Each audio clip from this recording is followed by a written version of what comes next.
හැමක් තියෙනවා. බෝමාලු එකක් තියෙනවා වත්තර මෙතනින් තමයි එළියට යන්නේ. ආසන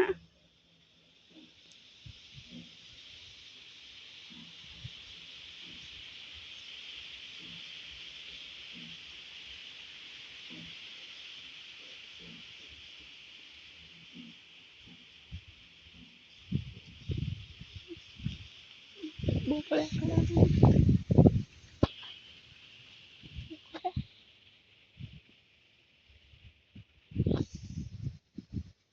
මම මෙතෙන්ට ඇවිල්ලා තියෙනවා.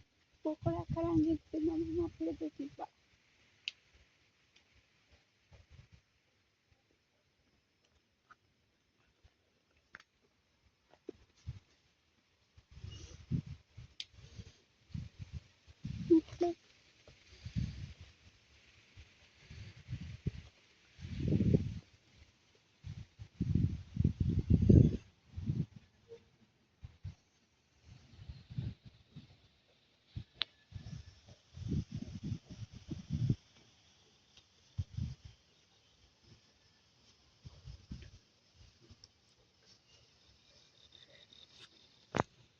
අනිවාර්යයෙන්ම තිස්ස පන්සලට ආවම තිස්ස මහරහතන් පන්සලට ආවම අනිවාර්යයෙන්ම එන්න ඕනි තැන.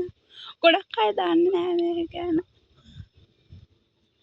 පන්සලේ බෝමාලුවේ චෛත්‍යය වැන්දට පස්සේ ඒක දිගටම පාර තියෙනවා.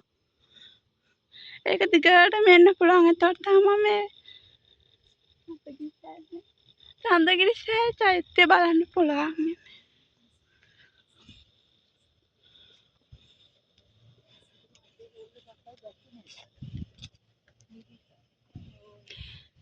ඉගෙන ගන්න සෞන්දර්ය ආශ්‍රිත ඉතිහාසය ඒ වගේ බුද්ධ ආගම ඒ වගේ ඉගෙන ගන්න පුංචි ළමයිට අනිවාර්යයෙන්ම මේ වගේ තැනක් ඉස්සර තිබුණු නටබුන් ඒ වගේ දේවල් දකින්න තියෙනවා. අනිවාර්යයෙන්ම ඇවිත් බලන්න ඕන තැන.